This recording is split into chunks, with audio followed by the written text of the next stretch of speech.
everyone and welcome to my YouTube channel YNR Daily Spoiler. Divorce court disaster. Victor unreleased evidence that break Nikki on the stand. The last blow. Victor reveals the evidence that Nikki collapsed in the divorce court. Days before the hearing, the courthouse is buzzing with rumors. Meetings, legal posturing, and the typical soapboard theater are all present. Consultants discussing damage control, lawyers planning headlines, and tabloid photographers staking out the steps. Careful and understanding, Nikki's legal team requests privacy and advocates for a mediated solution because Nikki is tired of fighting. Victor won't go to sleep in peace. He seeks the truth. More specifically, he seeks leverage.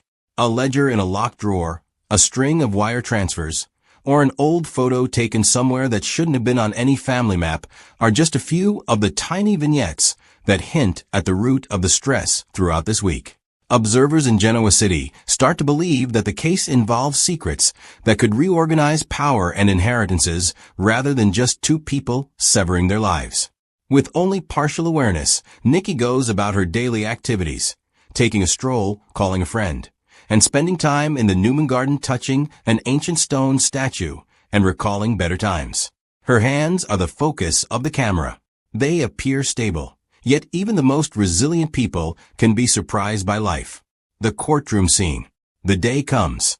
In addition to the journalists, socialites, shareholders, and an unsettling number of Newman employees, the courthouse is more crowded than normal. The judges receive a briefing. There is increased security. Expectation is fragile in the air. Victor shows up late, wearing a black suit and a calm expression that suggests he's already ahead by 2 steps. With the help of her attorney and a few devoted pals, Nikki follows. A symbol of wry pragmatism. The judge summons the court to order and reminds everyone that what takes place behind those walls is more important than any dramatization. Although the initial motions are procedural, the tension is evident.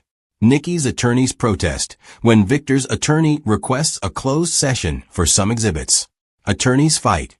The judge decides that while some of the morning would be open to the public, the remainder will be held behind closed doors because of sensitive financial documents. That decision immediately garners media attention. Victor's attorney gets up and says he will present irrefutable material evidence that pertains to the integrity of several trusts, as well as the marital settlement. You can hear the room taking a weak breath. For a brief minute, you can see the realization that this will be more than just a divorce spread as Nikki sits up straighter. The initial reveal. The first piece of clinical evidence consists of an audit of accounts, date-based spreadsheets, and a ledger with coded entries that seem harmless at first look. However, Victor's lawyer is skilled at telling stories with figures. They become motivation. He takes the court through wire transfers that sent money to an account whose name is not on any Newman ledger on significant dates. The transfers align with specific personal occurrences, such as Nikki's medical procedures, charitable contributions, and a minor outflow that caused curiosity when someone looked. As she watches, Nikki feels her chest getting tighter. "That's private," she murmurs to her lawyer. But when marital assets and corporate control are at risk, the courtroom's privacy regulations are lax. The press changes course and reports that the transfers were made to a foreign-named foundation. Why would Victor be sending Newman monies to a foundation in a shell jurisdiction on the same days that Nikki received medical consultations? This is the first public query that spreads like ink. Suspicion evolves from motivation. Victor lets out a tiny, well-timed smile. It's control, not victory. He gives the court and the rest of the world a taste of what was wrong. Nikki's gaze is far away. She appears to be hearing about her life from someone else. The deeper cut, the evidence shows. Victor is a strategic thinker. He has gathered more than a shred of paper since he knows that the public loves it. His production of an old set of letters and a recording, materials that connect the hard arithmetic of the ledger with human intention, is the breakthrough moment. The letters are written in a script that Nikki is familiar with and are dated from years ago. However, as they were private letters sent in confidence and had margins added by someone else, they were never meant for general public reading. The annotations imply that transactions were approved under duress, or at the very least, under conditions that make it difficult to interpret them as voluntary contributions. When read aloud in court, the letters convey Nikki's sense of weariness and her need to keep some burdens hidden. Victor's attorney reviewed the annotations, which suggest that a corporate decision-maker took on those responsibilities. Then there is the recording, which is a private, late-night discussion between a financial officer and a Newman executive. The voices are distinct despite the age of the recording. It talks about a method to cover a family health emergency and maintain certain public attitudes by discreetly rerouting finances. The implication is that Nikki has been protected in ways that were not quite legal by the family's financial apparatus. The tape is accepted as evidence by the judge. The courtroom catches its breath. The press bends forward. Color seeps into the ledger for the first time. What began as a divorce now appears to be a possible governance scandal, changing the narrative. The moment of Nikki. The spotlight is intense. Although Nikki has always persevered, perseverance does not equate to indomitability. The world shrinks to her face as Victor's attorney drops the last pieces. Signed bank approvals, emailed permissions, and an intermediary's identity. The judge's tone is compassionate as he asks Nikki whether she can identify the voice on the recording and if she recognizes the handwriting on the letters. She nods in a low voice, saying, yes. The affirmations give the evidence a more personal betrayal feel rather than an abstract charge. The courtroom emotionally jumps into a realm where public opinion is irrelevant and subtleties are crucial. Nikki folds inward. Her hand shakes as she reaches for her glass of water. A break is called by someone. However, Victor, who is always the timing expert, just stops to let the situation to settle. He wants everyone to see the effects of his revelation. And Nikki's color fades as a result of that influence. She lets out a brief breath. She touches her collarbone. Friends huddle in. When long-kept secrets are splashed over the judicial record, a lady who has been a pillar of family and business suddenly becomes little. The camera captures the exact heartbeat of everything falling out. The collapse. It occurs simultaneously, quickly, and slowly.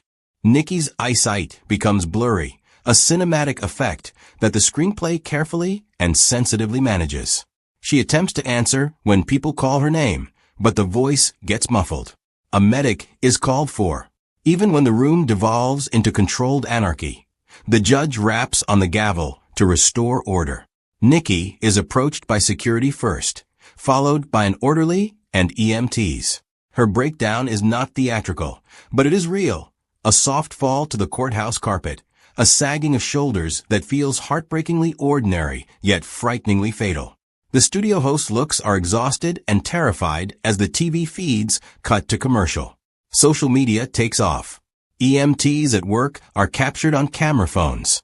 The scenario is discreetly filmed for the official broadcast. There is no voyeurism, but there is an inescapable sense that this is one of those occasions when the public and private spheres converge.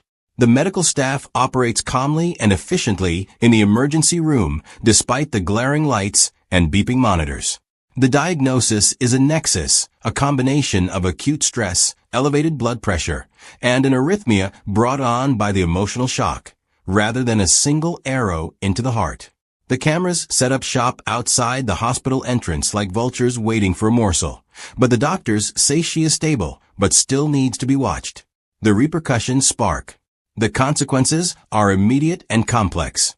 Board members panic, regulators mutter, and shareholders ask questions as Victor's proof sits like a bomb in front of the Newman Company. Victor's legal team says the disclosure was required to ensure transparency, while others saw it as a humiliating show.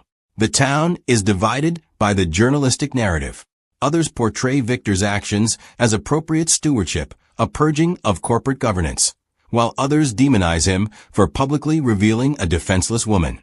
Supporters of Nikki criticize the media for exaggerating the story.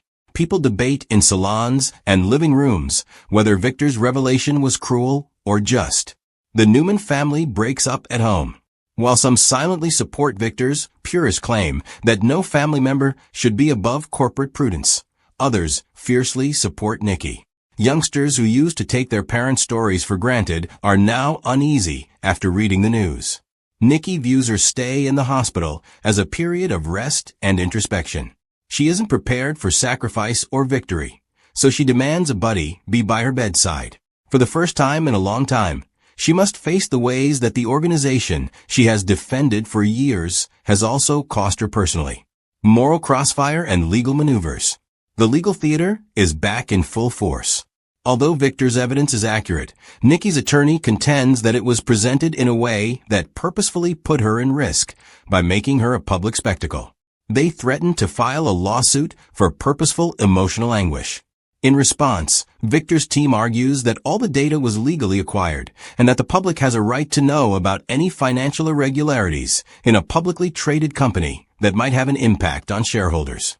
Regulators in the background begin informal investigations into potential corporate money misallocation, not only for the transfers Victor revealed, but also for an audit trail that now appears to have been purposefully hidden.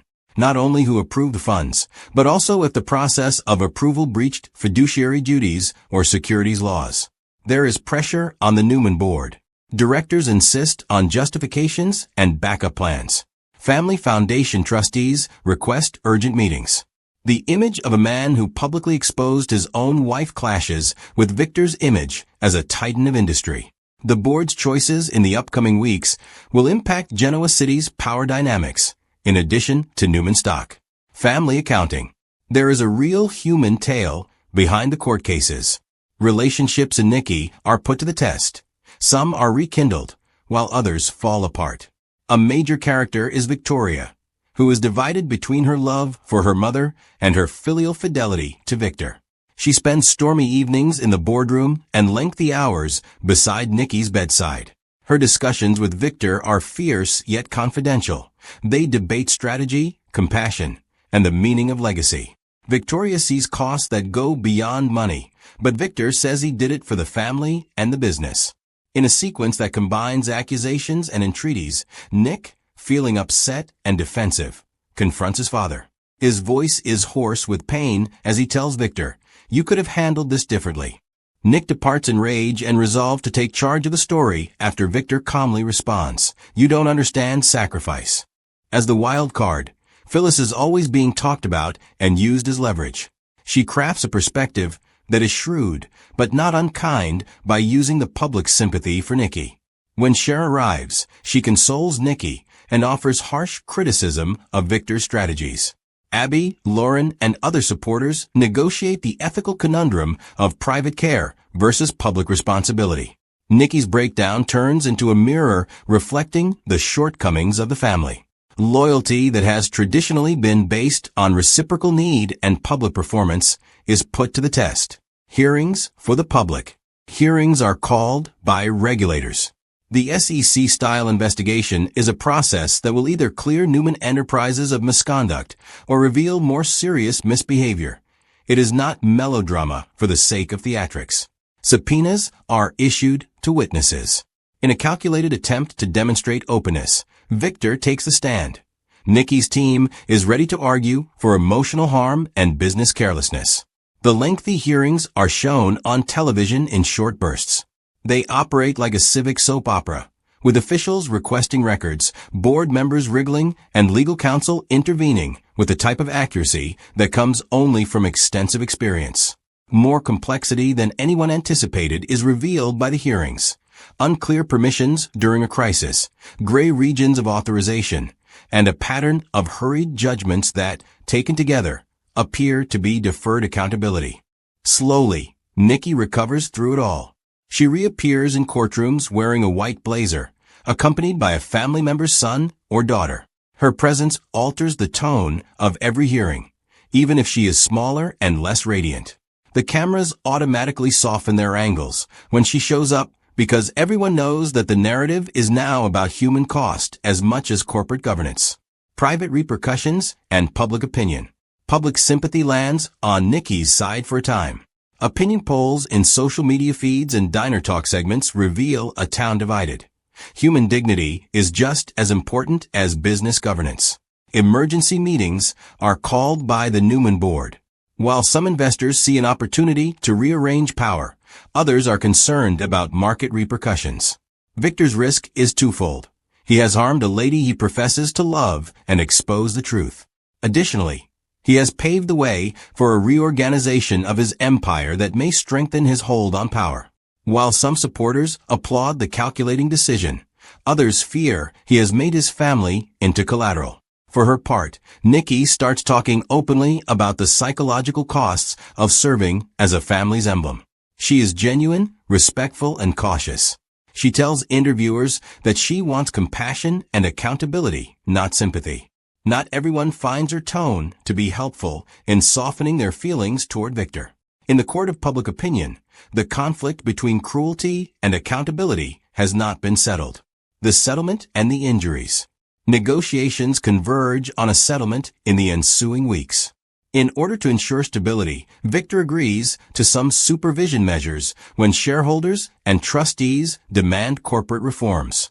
With lawyers wearing patient hoods, Nikki and Victor discuss the terms of their divorce. The solution is a fragile truce rather than a tidy conclusion. Victor formally apologizes to Nikki in writing, in public, and with some restraint. Although he acknowledges that the timing of his disclosures may have been handled more tactfully, he presents the decision as essential to the company's continued existence. In public, Nikki accepts an apology, but in private, she is still conflicted. She supports Newman Enterprises' structural changes and demands that specific provisions be included to safeguard family privacy going forward. Legal recourse is available if the corporation consents to an independent review and the board adopts stricter transparency guidelines. Despite his immense authority, Victor recognizes public limitations that he could have previously disregarded. There is no great vindication for Nikki. There is therapy, recuperation, and the gradual process of regaining one's independence. The silent times. After several months, Genoa City has somewhat recovered, although the ark's effects are still felt. Nikki throws a modest garden luncheon for her family and close friends.